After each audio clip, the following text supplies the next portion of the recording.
Welcome back to the channel. These are the tools that I'm going to be using for replacing this NPT connector for my PEX fitting under my sink where it was leaking in a previous video. Underneath here there's two braided wires that come down. This NPT female screws onto that once it's connected to the PEX. So we're going to have a special crimp that's required here. There's one that's been crimped on to show you what it looks like. That's what's underneath the sink that I'm going to have to remove.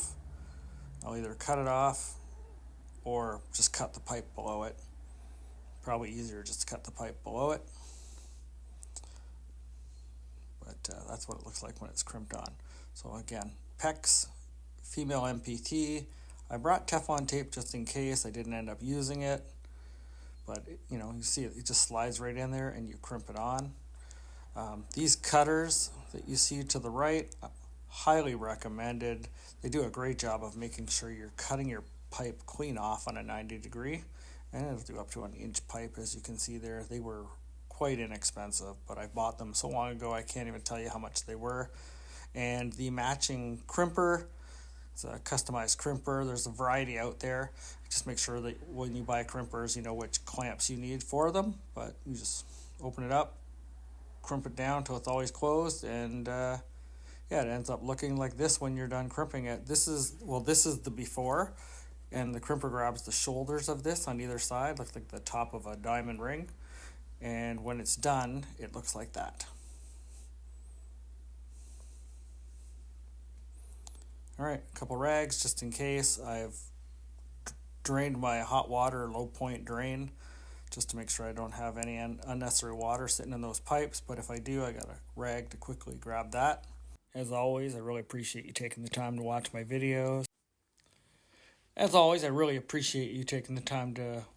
videos. And hopefully I help at least one person for moving forward. Don't forget to like and subscribe. Tell your friends. Thanks. All right. First order of business, empty everything from under the sink. It's amazing how much stuff you'll put under there. But it's a very confined space to work in. That's typically what I find with trailers. A lot of the systems are reasonably easy to work on yourself if you have a little know-how. It's usually the awkwardness and tightness of the space. If you're working in a bathroom or under a sink like this, I got this wall in my way, so getting the right position. So this is the red one. The paper towel indicates where the leak is. Right between the nylon fitting and the top of the red pipe is where I was getting a slow leak, just dripping out of there. In the last video I kind of showed that. It happened at the very end of a camping trip, thankfully. So I waited till I got home where I had all my other tools to fix this. But yeah, so first I'll just unscrew this. These typically aren't on tight enough that you require tools, and they really shouldn't go on tight enough that you require tools. They're just tight so that you're stopping the leak. It's all compression fitting here. So you just unscrew this female from the braided hose that goes up to the faucet.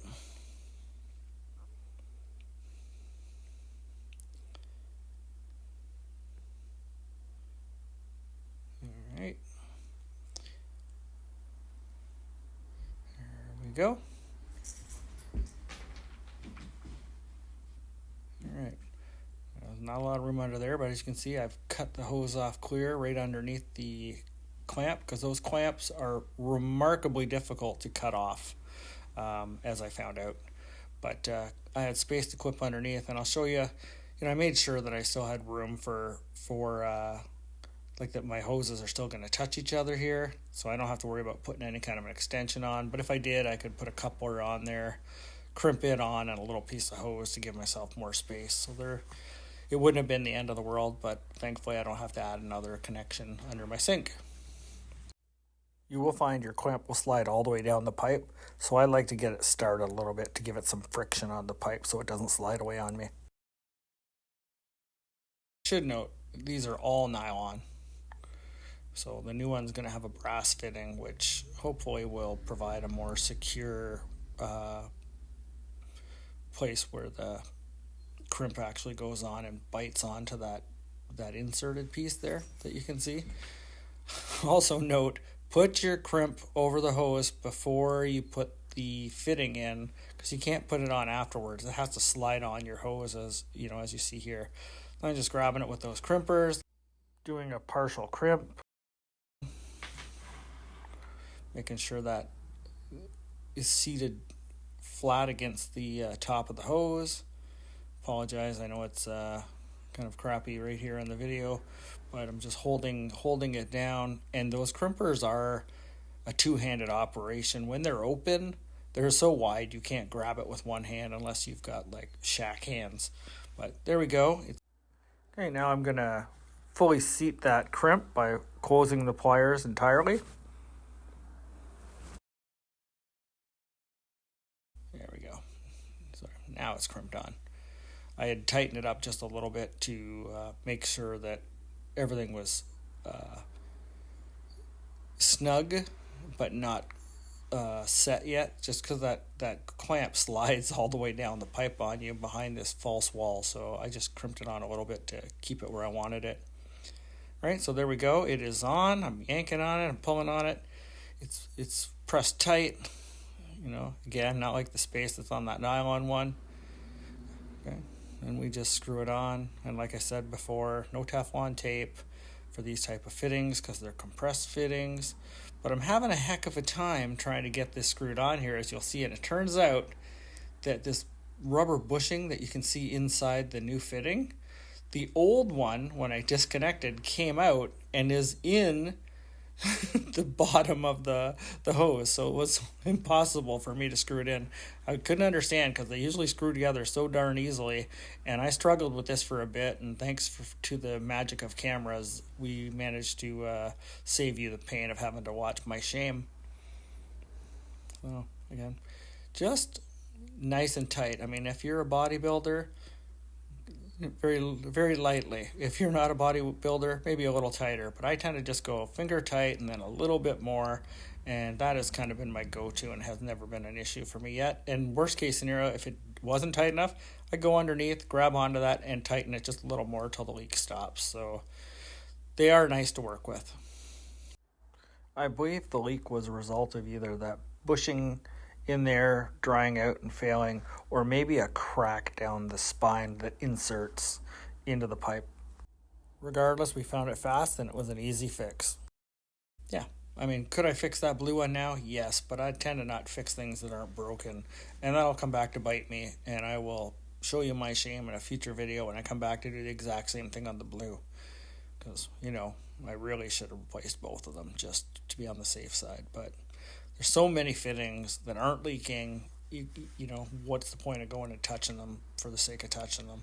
That may have just been a faulty fitting, and my trailer is a 2021 Grey Wolf 20 RDSE, and we bought it new. So it's 4 years old, so maybe the nylon fitting cracked, maybe it failed, maybe the rubber inside failed, who knows.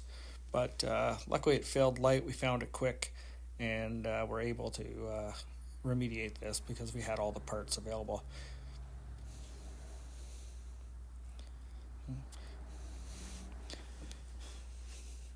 These nylon fittings are a dime a dozen at a plumbing store to go pick up, as well as your half-inch crimps, pipe clamps or whatever. So just to show you the operation of these, when you are clipping down on one of your rings, if it falls off or you let go of it halfway, you cannot open it again. It won't open again until you close them all the way and then reopen them. And they are two-handed operations, and in tight little fits like underneath the sink, it was a bit awkward finding a spot to sit where I could operate this and still maintain control of the actual clamp that I was trying to crimp down. So I keep these. I do a lot of PEX at home. This work is going to apply whether it's your trailer or at home. Your house is probably littered with PEX pipes everywhere. You know, so I have a collection. As you can see, there was a terminator. There's the coupler, T fittings, and a ton of clamps that are sitting in there.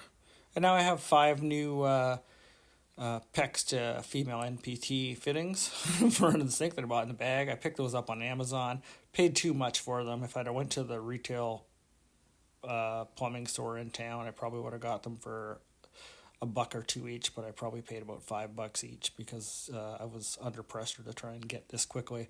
But there's my little kit that I keep in the house. Nice and easy, handy to have for whether you're in your house or your trailer. Shark bites work really well. I was a big fan of the shark bites. I still am. I'm just not a fan of the cost of them. And the fact that you can take them off and reuse them and tweak them